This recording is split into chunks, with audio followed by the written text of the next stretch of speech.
Which profession has the most fucked up people in it? As a CPS worker, the investigation supervisors were all having affairs, and one strangled the new hire in the office. Our judge got a DUI. Even HR was sleeping with the office manager. I was a busboy at 16 years old. The very first staff meeting I attended, management started off by telling us, no more doing coke in the parking lot. Our guests are not fucking blind. I was literally a church-going altar boy and was scared to work there, but everyone was a high-energy character and kinda looked out for me. There was a bunch of slamming, yelling, cursing, and fighting, but nobody was malicious.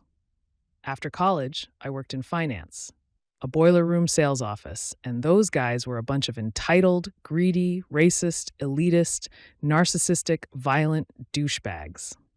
The first week I was killing it and thought I could put up with the toxic environment because the money was great. I quit by the end of the week. When I was a cook, I walked in on my boss doing coke off his desk. He offered me a bump. At another place, the expo once screamed, "Who dick do I have to suck to get a food runner?" We had an employee bathroom that the servers used to change into work clothes. One of the waitresses was late and the bathroom occupied, so she just said, "Fuck it. I've slept with most of you anyway," and changed in front of 6 cooks who were having our last cigarette before our shift started. I think I slept with her a week or 2 later. On Christmas Day, we were open and nobody wanted to get there. The supervisor was the lowest person in the totem pole and rolled a joint in the bar before we opened, held it up overhead and said, "Everyone has to take a hit off this before we open." Spent most of that day with a cocktail on my station because the bartender was handing out free drinks to all the staff. Despite the crappy pay and lack of benefits, I miss cooking, but that's a young man's game that I can't play anymore. People that work in car dealerships. 4 to 5 years ago, my wife and I drove 2 hours to a dealership because she finally found the exact car she had been looking for online, and it was at this dealership. We called right before we left the house to make sure the car was still at the dealership, since we had to drive 2 hours to go look at it. We obviously wanted to make sure it was there before we made the trip. You already know what comes next. When we got there, the first guy we spoke to told us that the car had just now been sold, but he had some brand new models he'd love to show us. I basically went off on him and told him I'd never do business with them after that. It was a slimy way to get us in the door. It's hard telling how long that car had been sold. They just assumed we would buy something since we made the trip. Quite the opposite, actually. People I have met who are life coaches seem to be the most wackadoodle people ever.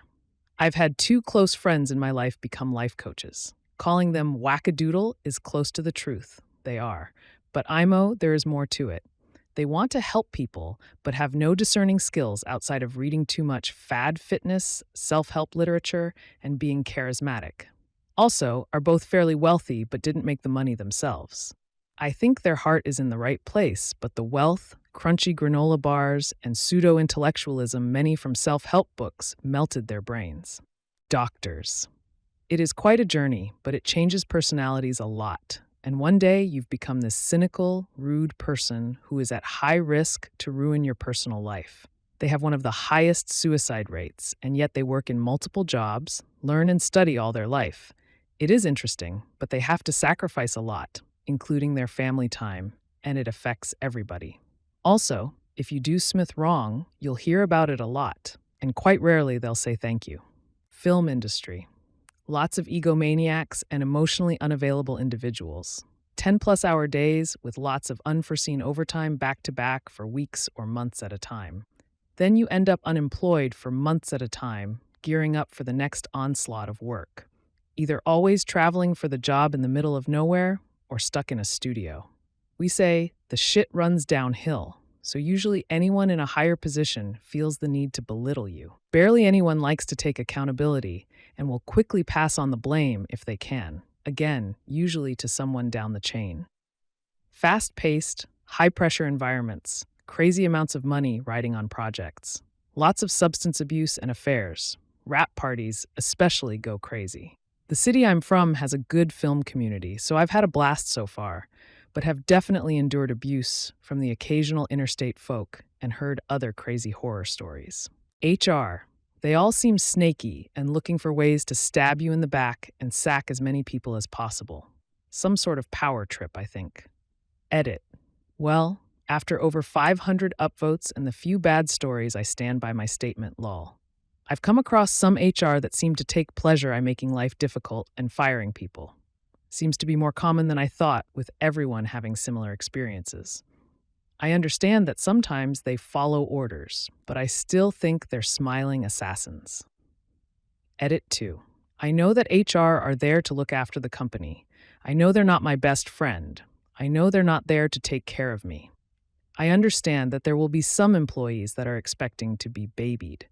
I'm not that stupid to think otherwise. They just seem to take pleasure in making people miserable. Police seem to me to be stress cases and walking relationship disasters. The sad thing is, my father was an officer for 33 years and did so much for our community, it's hard to explain. He left in 2019 saying that things have changed and he didn't want to support them anymore.